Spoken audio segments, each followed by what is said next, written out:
ইতালিতে বাঙালিদের 1432-এর পিঠা উৎসবের এক অংশ আপনাদের সঙ্গে শেয়ার করেছিলাম, বাকি অংশটুকু শেয়ার করা হয়নি।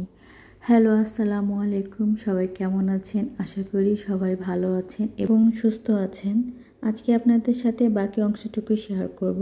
সেদিনের পিঠা উৎসবে আমি শেষ পর্যন্ত থাকতে পারিনি বলে অনেক মন খারাপ হয়েছিল, বাট কিছু করার নেই, বিদেশ বলে কথা। আজকে দেখাবো কী পিঠা উঠেছিল সেই স্টলগুলোতে। যতটুকু আমি দেখতে পেরেছি ততটুকুই শেয়ার করছি আপনাদের সঙ্গে।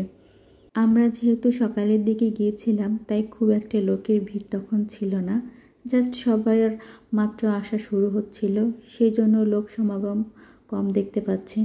সেদিন কিন্তু তুরিনো শহরের যিনি মাননীয় মেয়র আছেন, তিনি এই অনুষ্ঠানে প্রধান অতিথি ছিলেন এবং মাননীয় মেয়র সাহেব কিন্তু বাঙালিদের এই আয়োজনে এসে অনেক আনন্দিতও ছিলেন।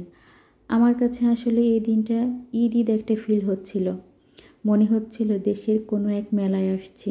যারা প্রবাসে আছেন এটা শুধু তারাই বুঝবে। আসলে আমরা দেশে যারা থাকি তারা আসলে আমরা এই ফিলিংটা বুঝতে পারবো না। তো যাই হোক, এখন আপনাদের সাথে শেয়ার করব কি কি পিঠা উঠেছিল। তো এখানে পিঠা উঠেছিল ফুল পিঠা, নকশি পিঠা, ঝুরি পিঠা, তারপর এখানে অনেক নানা রকম পিঠাই ছিল। আমি আসলে সব পিঠার নাম জানি না। আর তারপর হচ্ছে ওনারা কেবল আসলে মার্ক করতেছিল কোনটা কোন পিঠা। তো এখানে আরও আছে ভাজা পিঠা, কেক ছিল, রসপান পিঠা, আমাদের ভাষায় এলাকার ভাষায় বলে রসপান পিঠা। তারপরে হচ্ছে কেক ছিল, আরও ছিল হচ্ছে পান পিঠা, তারপরে হচ্ছে চিকেন রোল ছিল।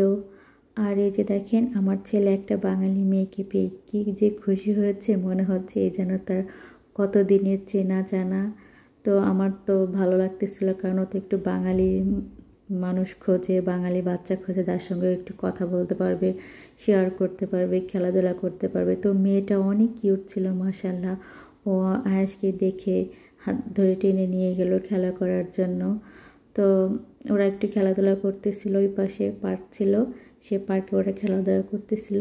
আর উৎসব আসলে উৎসবের মতোই হওয়া উচিত। যেমন এই আয়োজনটা দেখে আমার কাছে মনে হয়েছিল এটা আসলে একটা উৎসব আয়োজন, যেখানে গেলে আপনার মন ভালো হয়ে যাবে। আপনার মন খারাপ থাকলেও আপনি এখানে এসে আপনি হাসতে বাধ্য হয়ে যাবেন। আপনি আপনার চেনা জানা মানুষের সঙ্গে দেখা করবেন, অনেক দিন পরে তাদের সঙ্গে দেখা হবে।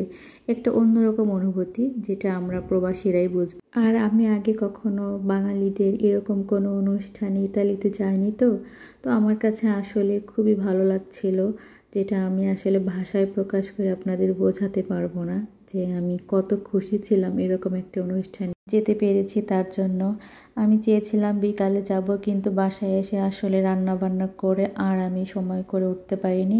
আমার আর বিকালে যাওয়া হয়নি। এদিকে 2টা আড়াইটার দিকে নাকি মেলা শেষ হয়ে গিয়েছিল, তো এজন্য আমার আর যাওয়া হয়নি। তো আজকে এই পর্যন্তই। সবাই ভালো থাকবেন। Bye bye.